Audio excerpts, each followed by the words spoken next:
नमस्कार सभी को। मैथ कंसेप्ट एंड ट्रिक में आप सबका स्वागत है।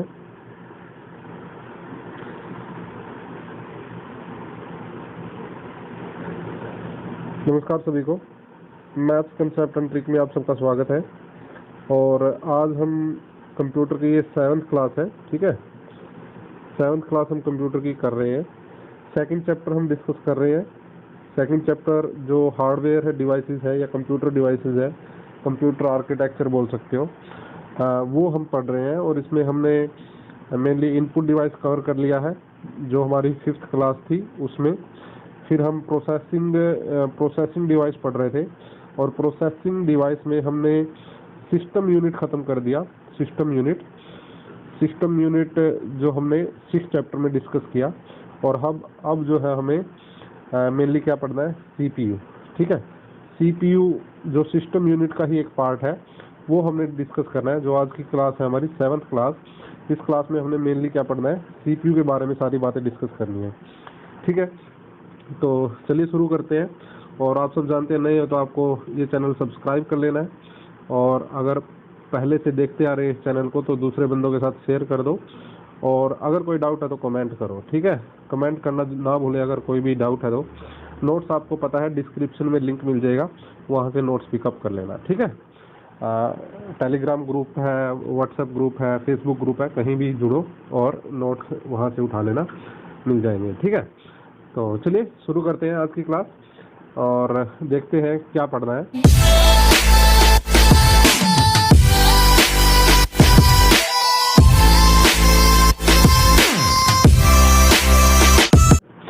ये प्रोसेसिंग डिवाइस में जो सीपीयू है वो हमें पढ़ना था। और मैंने कल आपको बता दिया था कि जो कंप्यूटर के साइड में वो बड़ा डब्बा रखा होता है वो सीपीयू नहीं होता, वो कैबिनेट होता है, उसको सिस्टम यूनिट बोलते हैं। और उसके अंदर एक मदरबोर्ड होता है, इसके अंदर एक मदरबोर्ड होता है और मदरबोर्ड के ऊपर एक छोटी चिप लगी होती है, उस चिप को ही बोलते हैं सीपीयू, उस चिप को ही बोलते हैं माइक्रो प्रोसेसर, ठीक है। माइक्रो प्रोसेसर बोल दो या फिर सीपीयू बोल दो, एक ही बात है, ठीक है। तो ये हमने पढ़ना है सीपीयू आज। थोड़ा सा देखते हैं क्या होता है सीपीयू। मैं थोड़ा साइज छोटा कर दूं। क्या लिखा है देखो ध्यान से। It is CPU is processing device in a computer की प्रोसेसिंग डिवाइस है। इसकी फुल फॉर्म है सेंट्रल प्रोसेसिंग यूनिट। ये तो छोटी छोटी बातें हैं, ये आप जानते ही हो। इसको ही ब्रेन ऑफ कंप्यूटर बोलते हैं, सब जानते हैं। Control all type of counting and comparison. इसमें क्या होता है, सारे टाइप की काउंटिंग, जितनी भी हमें कैलकुलेशन करनी है, काउंटिंग का मतलब यहाँ के कैलकुलेशन भी हो सकता है, कैलकुलेशन जितनी भी करनी है, जितना भी प्लस माइनस डिवीजन मल्टीप्लाई कुछ भी करना है, और कंपैरिजन यानी कि डिसीजन मेकिंग करनी है या कंपैरिजन करना है क्वांटिटी का, ये सारा इसके अंदर हो रहा है, ठीक है। Also responsible to keep control and working other device. दूसरी डिवाइसों को भी ये कंट्रोल करती है। तो ये तो सीपीयू के बारे में सब जानते हैं कि सीपीयू क्या क्या काम कर सकता है, ठीक है। ये सब आपको समझ में आ गया होगा। सारी डिवाइसों को कंट्रोल करता है, सारी डिवाइसों की वर्किंग को चेक करता है, वो काउंटिंग यानी कि कैलकुलेशन करता है, वो दूसरे कंपैरिजन करने की उसमें पॉसिबिलिटी है। ये सब बातें हम जानते हैं, ब्रेन ऑफ कंप्यूटर इसको बोलते हैं। सीपीयू के मेन पार्ट है ये। उसमें कंट्रोल यूनिट होती है, अर्थमेटिक यूनिट होती है, arithmetic logical unit. Arithmetic logical unit जिसको आप एएलयू से जानते हो, एएलयू की फुल फॉर्म है अर्थमेटिक लॉजिकल यूनिट। ये होता है इसके अंदर। बहुत सारे रजिस्टर्स होते हैं। रजिस्टर क्या होते हैं, डाटा को स्टोर करने के लिए यूज होते हैं, ठीक है। डाटा को स्टोर करने के लिए, जैसे डाटा को स्टोर करने के लिए मेमोरी होती है, लेकिन मेमोरी जो है रजिस्टर से बनी होती है। मेमोरी तो एक बहुत बड़ा वर्ड हो गया, लेकिन जिससे बनी होती है ना मेमोरी, वो रजिस्टर होता है। कैचे भी एक टाइप की मेमोरी होती है, कैश मेमोरी इसको बोलते हैं हिंदी में, कैश, ठीक है। तो ये कैश मेमोरी भी एक टाइप की मेमोरी है। बसेस के बारे में कल तुमने थोड़ा सा पढ़ लिया था, थोड़ा सा ही। आज बसेस के टाइप भी पढ़ेंगे। बस कल हमने बताया था कि एक कंपोनेंट यहाँ है, दूसरा कंपोनेंट यहाँ है, तो यहाँ से यहाँ तक हमें कोई सिग्नल ट्रांसफर करना है। तो यहाँ से यहाँ एक मेटल कंडक्टर या मेटल की जो लाइन बिछी हुई है, इस लाइन को क्या नाम दिया गया है, बस दिया गया है। एक क्लॉक होता है जो सारे कंपोनेंट्स हैं उनको टाइम सिग्नल भेजता है, और उन ये क्लॉक जो है सारे जो कंपोनेंट्स हैं उनको मतलब क्या कहूँ, उनको कंट्रोल कर सकता है, ऐसे हम सोच सकते हैं, ऐसे समझ सकते हैं। ठीक है, इसके बारे में पढ़ेंगे। तो सबसे पहले हमने ये कंट्रोल यूनिट पढ़ना है। ठीक है, कंट्रोल यूनिट, कंट्रोल यूनिट ये है। कंट्रोल यूनिट क्या होती है? It fetches, decode and execute. ये वर्ड तीनों सुने हुए तुम्हें लग रहे होंगे। तीनों वर्ड को हमने शायद 4th क्लास में हमने पढ़ा था कि ये एक मशीन साइकिल के पार्ट है। मशीन साइकिल, मशीन जो भी वर्क करती है, मशीन जो काम करती है उसको उसमें 3 स्टेप होते हैं। मशीन में जो भी वर्किंग प्रोसेस होते हैं इसमें 3 स्टेप है। किसी भी सिग्नल को फैच करना यानी कि इंफॉर्मेशन को अपनी तरफ लेना, उसको डिकोड करना यानी कि उसको मशीन लैंग्वेज में कन्वर्ट करना, और फिर उसको प्रोसेस करना यानी कि उसको एग्जीक्यूट करना। तो मशीन साइकिल के जो भी पार्ट हैं, जो तीनों पार्ट हैं, फैच, डिकोड और एग्जीक्यूट, ये तीनों कौन करता है? कंट्रोल यूनिट करती है। It also control hardware, hardware को कंट्रोल करता है। हार्डवेयर जैसे मॉनिटर हुआ, कीबोर्ड हुआ और माउस हुआ, प्रिंटर हुआ, उन सबको कंट्रोल कौन कर रहा है? ये कंट्रोल यूनिट कर रही है। जैसे जब भी हम कुछ भी कीबोर्ड पे प्रेस करेंगे तो वो मॉनिटर पे दिखेगा, ये क्यों हुआ, मतलब इसको कंट्रोल कौन कर रहा है? Control unit. माउस को हम आगे पीछे करेंगे तो कर्सर आगे पीछे होएगा, वो कैसे हो रहा है? कंट्रोल यूनिट के हिसाब से हो रहा है। ठीक है। It move data around the system, हाँ, ये क्या करता है? पूरे सिस्टम के अराउंड डाटा को ट्रांसफर करता रहता है, मूव करता रहता है। ठीक है, आगे हम पढ़ते हैं अर्थमेटिक लॉजिकल यूनिट। ये हमने देख arithmetic logical unit, it form arithmetic calculation. पहली बात तो अर्थमेटिक कैलकुलेशन करता है और लॉजिकल ऑपरेशन करता है। अर्थमेटिक भी और लॉजिकल भी। अर्थमेटिक का मतलब मैंने तुम्हें बता दिया था, प्लस करना, माइनस करना, डिवीजन करना, मल्टीप्लाई करना, ये यहाँ पे लिखे हैं। मैथमेटिकल जितने भी ऑपरेशन होंगे वो अर्थमेटिक होंगे। और जो भी डिसीजन मेकिंग होंगे, डिसीजन मेकिंग यानी कि यस या नो, ठीक है, या फिर less than, greater than, equal होना, ये सब काम किसके हैं? ये अर्थमेटिक इसके लॉजिकल यूनिट के काम है। ये काम किसके हैं? लॉजिकल यूनिट, इस यूनिट के काम है ये। ठीक है। It also act as an gateway of between primary memory and secondary memory. Arithmetical logical unit एक सेकेंडरी मेमोरी के बीच में और प्राइमरी मेमोरी, प्राइमरी मतलब जो कंप्यूटर के सीपीयू के अंदर इनबिल्ट है, जो कंप्यूटर के अंदर है, और सेकेंडरी मेंबर जो बाहर से हम एक्सटर्नल लगाते हैं, तो उनके बीच में डाटा कम्युनिकेशन करना है, वो भी इसके थ्रू होता है। ठीक है, मेरे ख्याल से समझ आ रहा होगा।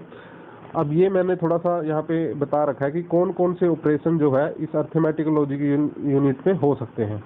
ठीक है, कौन कौन से ऑपरेशन है जो अर्थमेटिकल लॉजिकल यूनिट में हो सकते हैं, ये यहाँ पे दिखा रखा है।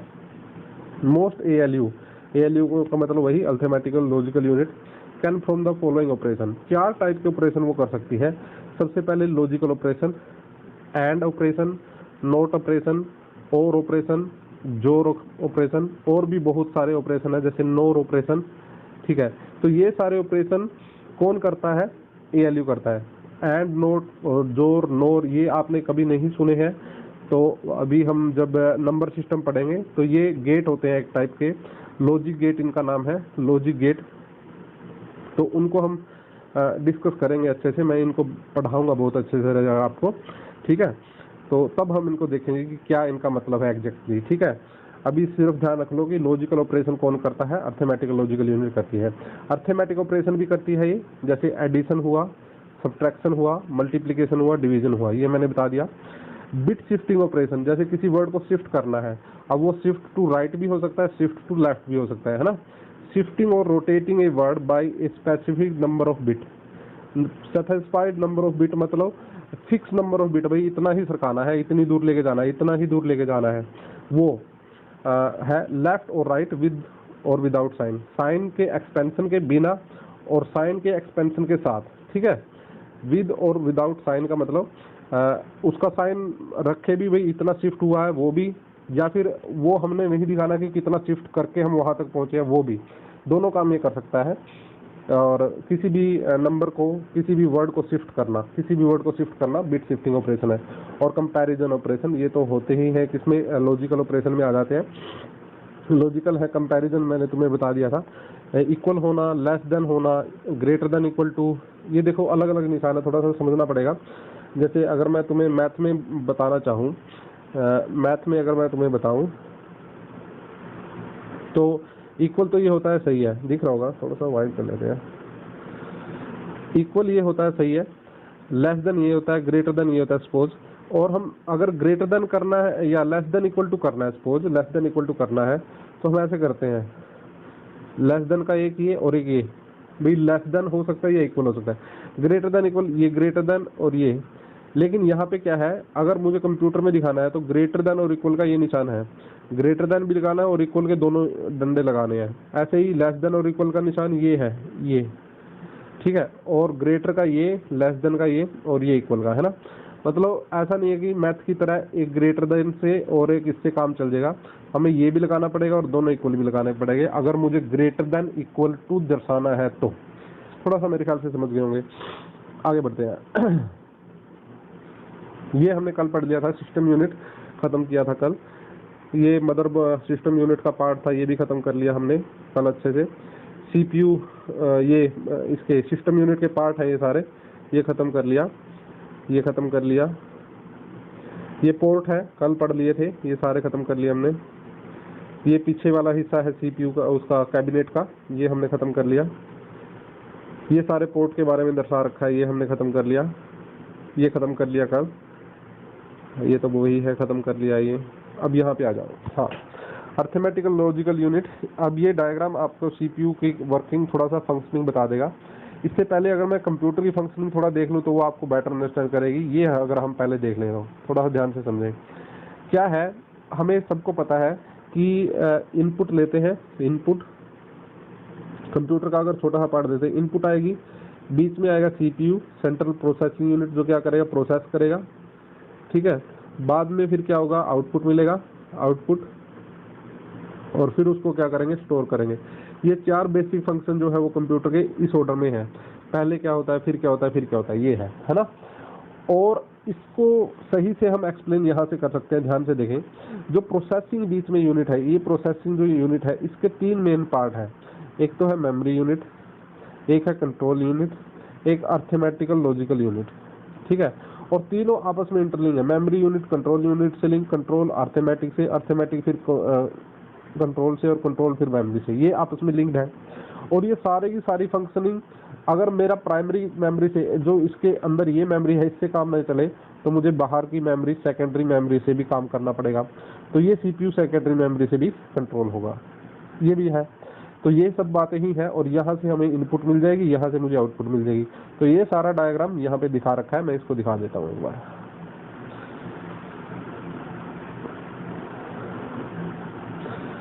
देख लो, ये है हमारा इनपुट यूनिट, ये है हमारा आउटपुट यूनिट, बीच में ये जो सारा है ये है प्रोसेस करने के लिए, है ना।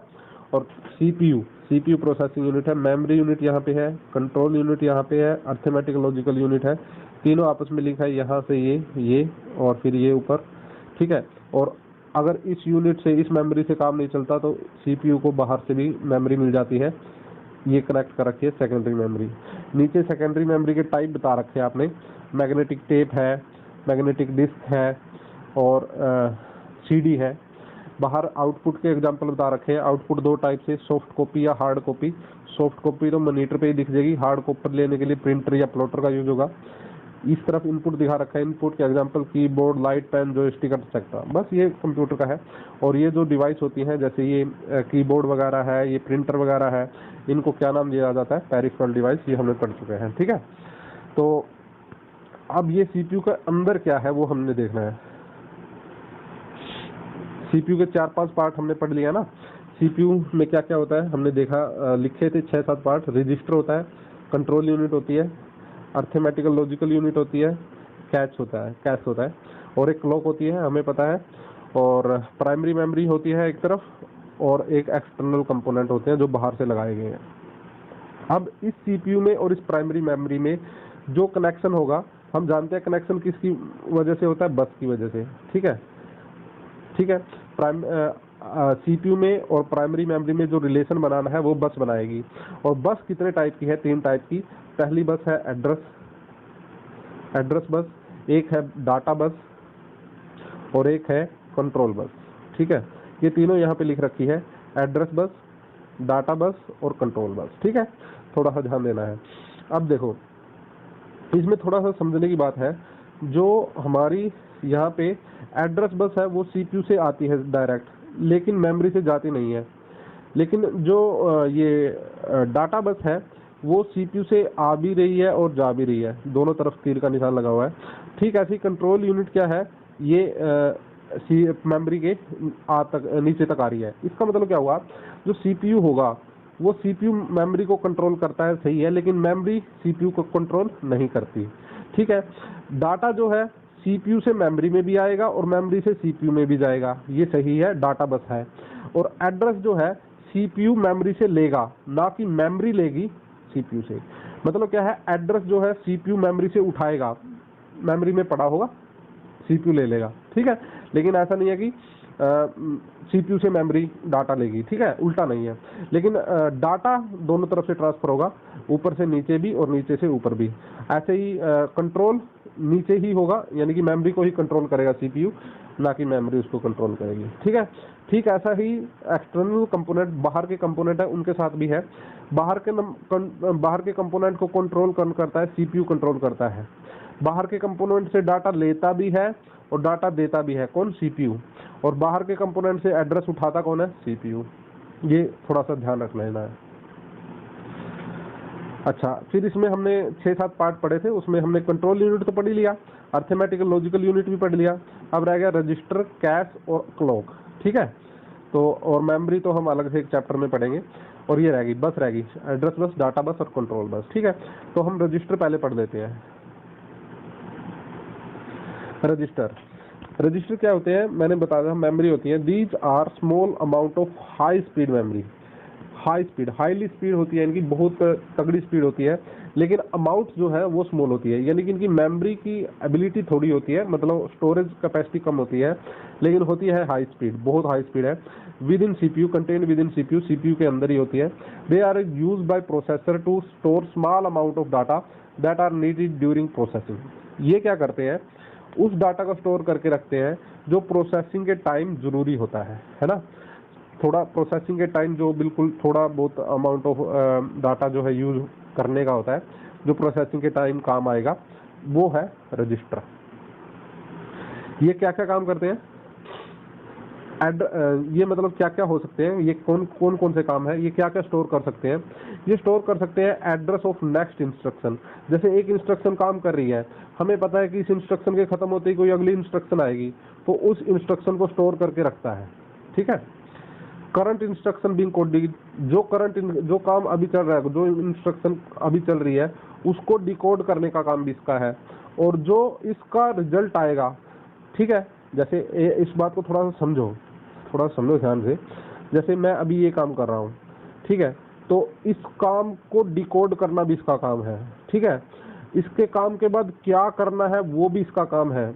और इस काम के बाद रिजल्ट आ गया, मान लो ये रिजल्ट आ गया, और इस रिजल्ट का यूज करना है इस प्रोसेस में, तो इस रिजल्ट को भी कौन स्टोर करके रखेगा, ये।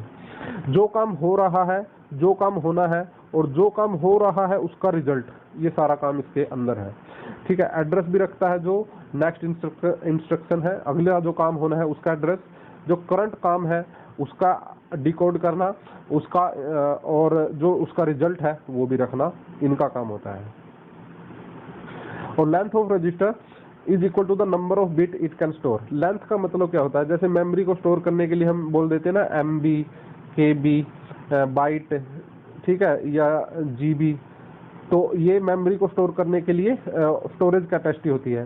तो जो रजिस्टर है उसकी स्टोरेज कैपेसिटी को क्या बोलते हैं, उसकी स्टोरेज कैपेसिटी को बोलते हैं लेंथ ऑफ रजिस्टर।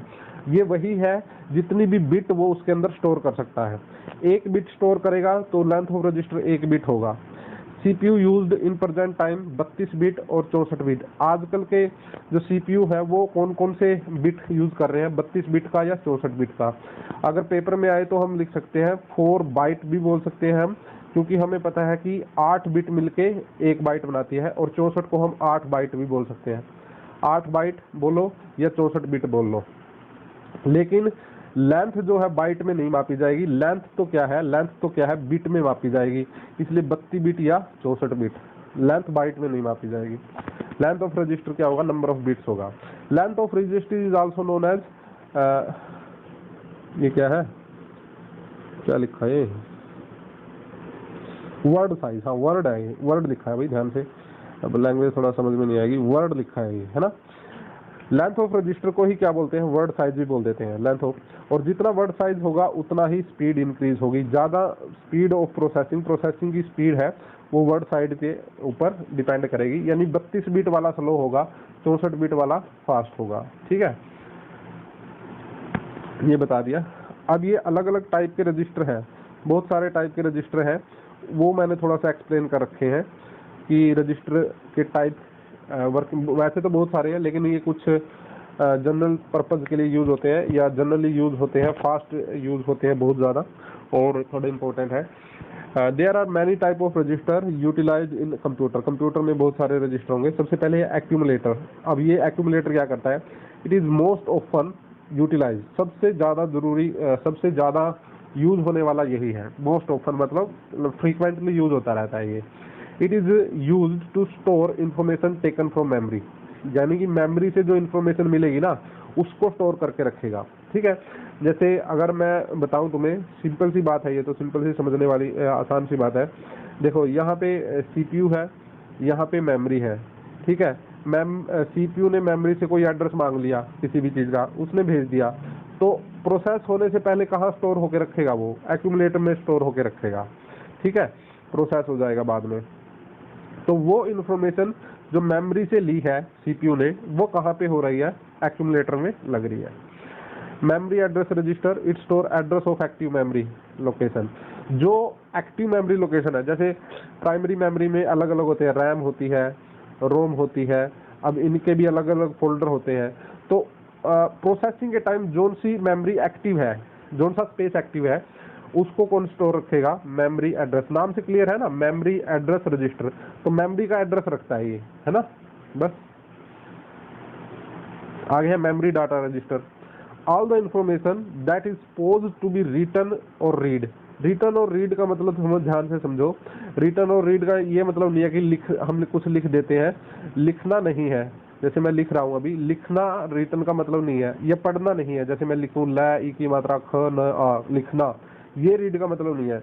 रिटर्न का मतलब और रीड का मतलब क्या है, रीड का मतलब होता है प्रोसेस करना, और रिटर्न का मतलब होता है इम्प्लीमेंट करना। जैसे कोई भी चीज़ जब हम प्रोसेसिंग के टाइम चेंज करते हैं, वो रिटर्न है। आप समझ गए होंगे। जैसे अगर मैं सीपीयू है, ये सीपीयू है, इसको चलाने के लिए मुझे इसमें कुछ प्रोग्रामिंग करनी पड़ेगी। प्रोग्रामिंग डालना वो क्या है, राइट करना। प्रोग्रामिंग डालना क्या है, राइट करना। और जब मैं इसको प्रोसेस करूंगा, इस प्रोग्रामिंग को यूज करूंगा, वो क्या है, रीड करना। ठीक है, इतना समझ लो। तो अब ये इसने भाई साहब ने क्या बोला है, ये लिखा है इन्होंने,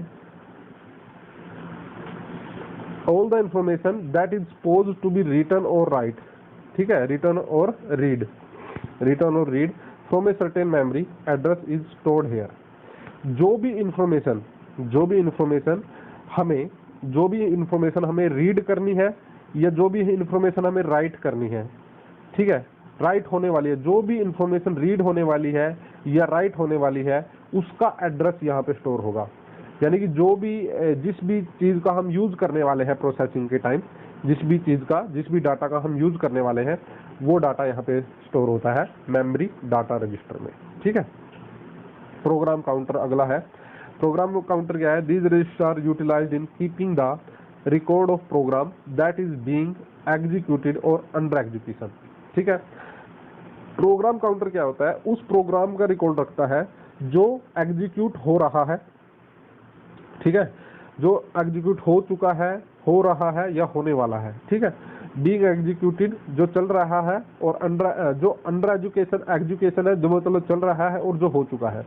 प्रोग्राम काउंटर उन सब प्रोग्राम का हिसाब रखता है जो अभी एग्जीक्यूशन में है, यानी प्रोसेसिंग जिस भी प्रोग्राम की एग्जीक्यूशन चल रही है, जिस भी प्रोग्राम की वर्किंग अभी चल रही है, या जो भी प्रोग्राम अभी खत्म हो चुका है, उसको कौन ध्यान रखता है, प्रोग्राम काउंटर। नाम से क्लियर हो रहे हैं सारे। It consist memory address of the next instruction to be fetched. ये क्या रखता है, जो भी अगली इंस्ट्रक्शन आने वाली है उसका एड्रेस रखता है। ठीक है, इंस्ट्रक्शन रजिस्टर IR है, इंस्ट्रक्शन रजिस्टर, ठीक है। इंस्ट्रक्शन रजिस्टर क्या करता है, it hold the information about to be executed. About ये इंफॉर्मेशन नहीं है, यहाँ पे इंस्ट्रक्शन कर लो, इंस्ट्रक्शन है ये, ठीक है। It hold the instruction about to be fetch, मतलब क्या है, जो भी अभी नेक्स्ट कोई भी प्रोसेस जो है नेक्स्ट होने वाली है, जो एग्जीक्यूट होने वाली है अगली प्रोसेस, उसकी इंस्ट्रक्शन को स्टोर करके रखता है। जैसे अभी प्रोग्राम काउंटर हमने पढ़ा, प्रोग्राम काउंटर में लास्ट लाइन क्या थी, it hold the memory address of next instruction. Next instruction का मेमोरी एड्रेस तो कौन रख रहा है, प्रोग्राम काउंटर, लेकिन नेक्स्ट इंस्ट्रक्शन है क्या, उसको कौन रख रहा है, इंस्ट्रक्शन रजिस्टर। देखो, it immediate instruction, the immediate instruction received from the system are fetched and store in the these register. इसका मतलब क्या है, इमीडिएट इंस्ट्रक्शन, बिल्कुल जो होने ही वाली है, जस्ट होने वाली है, जस्ट नेक्स्ट, बिल्कुल एकदम से होने वाली है, और उसको वो स्टोर करके रखता है। उसका एड्रेस स्टोर करके नहीं रखता, वो इंफॉर्मेशन है क्या वही स्टोर करके रखता है। एड्रेस कौन स्टोर करके रखता है, मैम प्रोग्राम काउंटर, जो थोड़ी देर पहले बढ़ा। IO इनपुट आउटपुट, I से इनपुट, O से output. It is use to communicate with the input output device. नाम से क्लियर, आगे बढ़ते हैं। एक है मेमोरी बफर रजिस्टर, ठीक है, मेमोरी बफर रजिस्टर। एक हमने पढ़ा था मेमोरी डाटा रजिस्टर, MDR, उसके बिल्कुल सिमिलर है, थोड़ा सा फर्क क्या है, use to store data content और memory command use to write on the disk. जो भी डिस्क होगी, जो भी प्रोग्राम के लिए डिस्क हम डालते हैं उसमें कंप्यूटर सिस्टम में, तो उसका जो भी डाटा कंटेंट है, ठीक है, और जो भी मेमोरी की कमांड है, उन सबको स्टोर करके रखता है memory buffer register. Basic functionality of these is to save call data from memory. इसका बेसिक फंक्शनैलिटी कौन है कि या तो मेमोरी में कोई चीज सेव करनी है या मेमोरी से कोई भी डाटा कॉल करना है, उसका काम क्या है, मेमोरी बफर रजिस्टर, ठीक है। कोई भी एक्सटर्नल मेमोरी से डाटा को लेना या डाटा को सेव करना, लेना और सेव करना दोनों है मेमोरी बफर रजिस्टर में। डाटा रजिस्टर में डाटा लिखता है बस, वो थोड़ा सा इसमें फर्क है, लेकिन है दोनों सिमिलर। कैश मेमोरी हम मेमोरी वाले चैप्टर में भी पढ़ेंगे। कैश मेमोरी क्या होती है, cache is a small amount of high speed random access memory. आपने पता होगा कि एक तो रैम मेमोरी होती है कंप्यूटर में, एक तो रैम मेमोरी होती है और एक रोम होती है। एक तो रैंडम एक्सेस मेमोरी होती है, एक रीड ओनली मेमोरी होती है। तो ये जो पार्ट है कैश जो है, वो रैंडम एक्सेस मेमोरी का एक पार्ट है, ठीक है, और build directly with in the processor. ये प्रोसेसर के अंदर ही बिल्ड होती है, मतलब एक्सटर्नल नहीं होती, प्रोसेसर से अलग नहीं होती। जैसे तुमने मदरबोर्ड पे देखा होगा, मदरबोर्ड पे प्रोसेसर, माइक्रो प्रोसेसर अलग अलग होता है, रैम जो है अलग अलग ही होती है। दिखाया था मैंने, थोड़ा सा देखें हम, ये देखो, ये देखो यहाँ पे, ये देखो, ये प्रोसेसर है और ये रैम है, और जो मदरबोर्ड है उस पे ये प्रोसेसर यहाँ लगा है और ये रैम यहाँ लगी हुई है, ठीक है। तो रैम और जो प्रोसेसर है वो अलग अलग होती है, लेकिन कैश जो है वो प्रोसेसर के अंदर ही बिल्ड होती है, विद इन प्रोसेसर वो बिल्ड होती है, ठीक है, विद इन प्रोसेसर जो है बिल्ड होती है। ये हम यहाँ पे पढ़ रहे हैं, ठीक है, ये थोड़ा सा ध्यान रखना है। प्रोसेसर के अंदर ही होती है कैश, ठीक है, और किसका पार्ट होता है, रैम का पार्ट होता है, ठीक है। It hold data temporary, data को टेम्परेरी तौर पे रखता है ये। That the processor is likely to reuse, वो डाटा जो प्रोसेसर को दोबारा यूज करना पड़ सकता है, ठीक है। जैसे हम मोबाइल में कर लेते हैं ना, कई बार विंडो ऑफ कर लेते हैं, जैसे मोबाइल चला लिया हमने, व्हाट्सएप खोल ली, ठीक है, थोड़ी देर में मुझे फेसबुक खोलनी पड़ेगी, तो व्हाट्सएप को हम वो साइड वाली विंडो में रख लेते हैं, फेसबुक ऑफ करके फिर वापस व्हाट्सएप में चले जाते हैं, व्हाट्सएप ऑफ करके वापस फेसबुक में चले जाते हैं, तो वही पेज ओपन रहता है जो फेसबुक में छोड़ा था। तो वो रैम का पार्ट है, रैम उसको, उस इंफॉर्मेशन को स्टोर करके रखता है, ठीक है। इट अलाउ फॉर, आजकल वो जैसे कैश मेमोरी क्लीन करने के लिए, जब हम कैश मेमोरी को क्लियर कर देते हैं, क्लीन कर देते हैं, साफ कर देते हैं, तो फोन फास्ट हो जाता है ना, वो सब फंडा है। कैश मेमोरी रैम का पार्ट है, अगर हम कैश को क्लियर कर देंगे मतलब रैम का स्पेस बढ़ जाएगा, ठीक है। This allow for faster processing, faster processing के लिए अलाउ करता है। As the processor does not have to wait for the data instruction to be fetched from the RAM. ठीक है, फास्ट क्यों है, क्योंकि डाटा उसे रैम से नहीं लेना पड़ा, वो डाटा कहाँ से ले लेगा, डायरेक्ट कैश से ले लेगा। ठीक है, अगर कोई भी इंस्ट्रक्शन सीपीयू को चलानी है तो वो रैम से डाटा लेता है, रैम से डाटा लेता है, लेकिन अगर फास्टर अगर कैश है उसके पास तो उसके इनबिल्ट ही होगी वो, और वहीं से डाटा ले लेगा, जल्दी उसको डाटा मिल जाएगा। तो एक हाई स्पीड मेमोरी है कैश, और रैंडम एक्सेस मेमोरी का पार्ट है, लेकिन माइक्रो प्रोसेसर के इनबिल्ट होती है। फास्टर मेमोरी है, डाटा को टेम्परेरी तौर पे स्टोर करके रखती है। ये सब बात होगी। अब बसेज आ गई हैं, 3 बसेज जो हमने पढ़नी थी, मैंने बता भी रखा था। ठीक है, वो है ये भी सीपीयू का पार्ट है।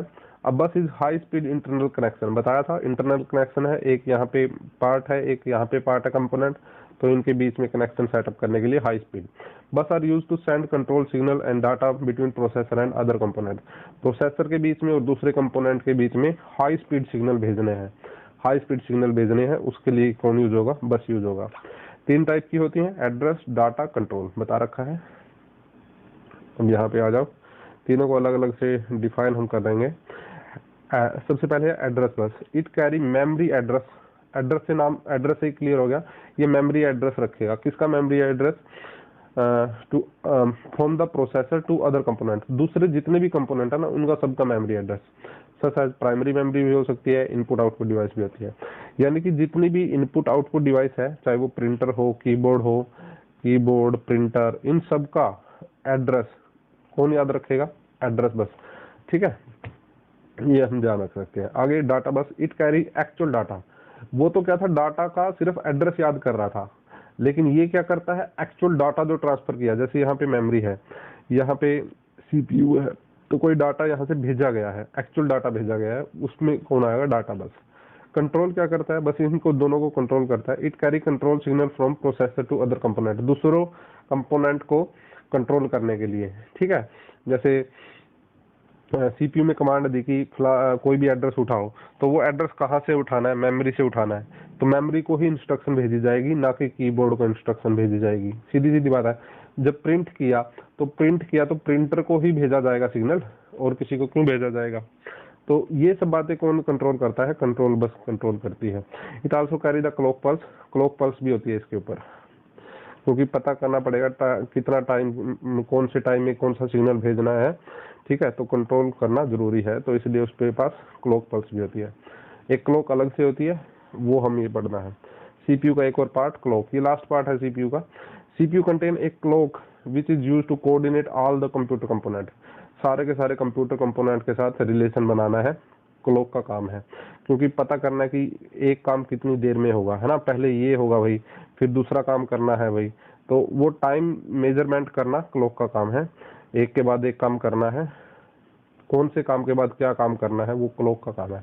Clock send a regular electrical pulse which synchronize all the component, सभी कंपोनेंट को सिंक्रोनाइज करना इसका काम है। सिंक्रोनाइज करने का मतलब कीप इन टाइम, टाइम के अकॉर्डिंग उनको रखना है।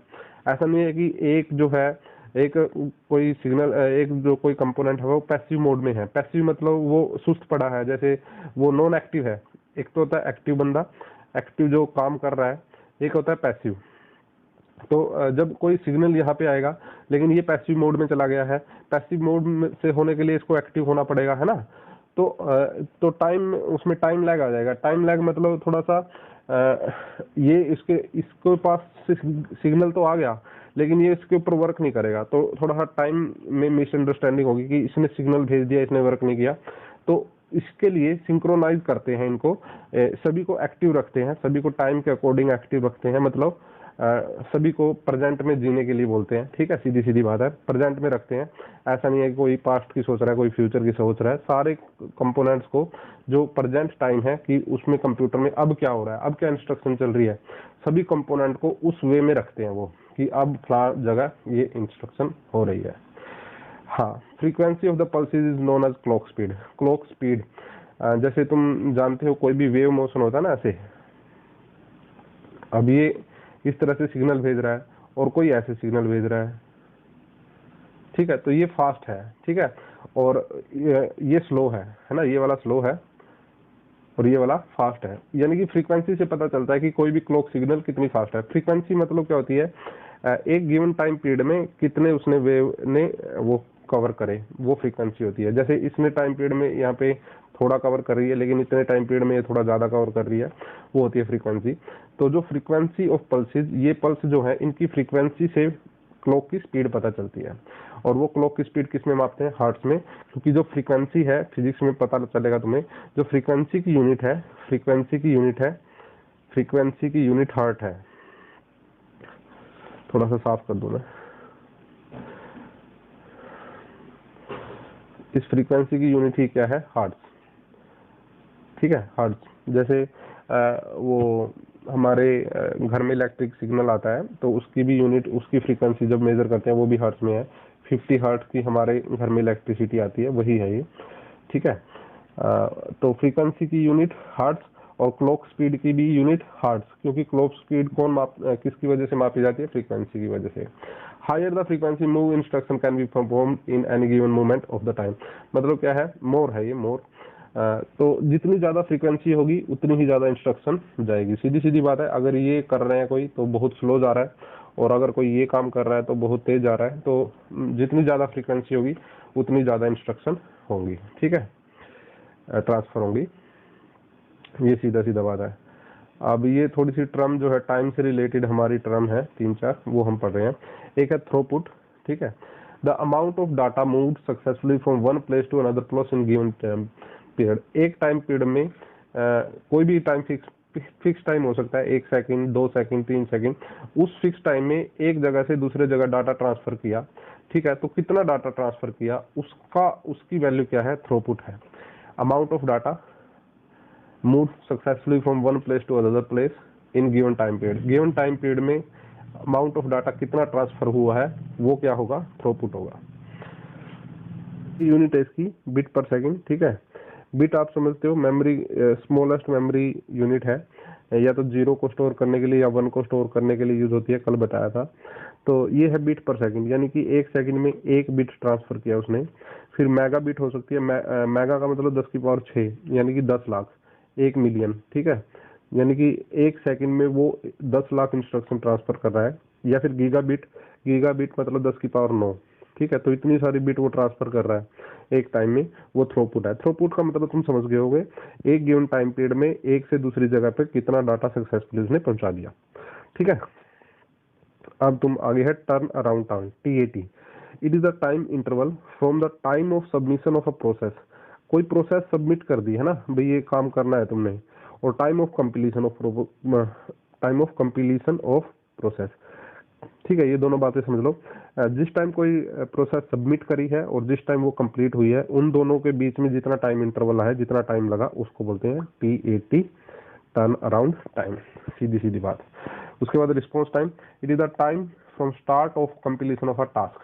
कोई भी टास्क है, ठीक है, वो शुरू किया, ठीक है, वो किसी को दिया, उसके कंप्लीट होने में कितना टाइम लगा। ये थोड़ा सा तुम फर्क समझ लो। जैसे इसमें TAT में और रिस्पॉन्स टाइम में, TAT और रिस्पॉन्स टाइम में क्या फर्क है। जैसे मैंने किसी को, ये मैं हूं, मैंने किसी को एक काम बोला, ठीक है, इस बंदे को एक काम बोला है कि शॉप से जाओ और ब्रेड लेके आओ, है ना। ठीक है, मैंने इसको बोल दिया, अभी बोल दिया इसको, मैंने बोल दिया सपोज इसको 10 बजे, लेकिन इसने रिस्पॉन्ड ही नहीं किया, है ना। ये यहीं पे यहीं के यहीं रहा, इसने कोई काम नहीं किया। ये 10-15 पे चला, ठीक है, और ब्रेड लेके आ गया। ये ब्रेड लेके आ गया 10-20 पे, ठीक है, इसने मुझे दे दिए 10-20 पे या 10-30 पे दे दिया, इन्हें 10 मिनट यहाँ भी लगा दी। सपोज करो, तो ये 10 बजे मैंने इंस्ट्रक्शन थी, लेकिन मेरे पास ब्रेड आया 10:30 पे, ये 30 मिनट इसने लगा दिए। मैं एग्जांपल दे रहा हूँ, 30 मिनट लगा दिए इसने। तो 30 मिनट क्या है, रिस्पॉन्स टाइम है ये रिस्पॉन्स टाइम है। ठीक है, पूरा टास्क जो कंप्लीट हुआ। लेकिन इसमें से TAT क्या है, TAT कि उसने सबमिट कब किया, उसने शुरू किया और उसने खत्म किया। ब्रेड तो लेके वो आ गया था 10-20 पे, यानी कि 5 मिनट ही उसने TAT लगाया।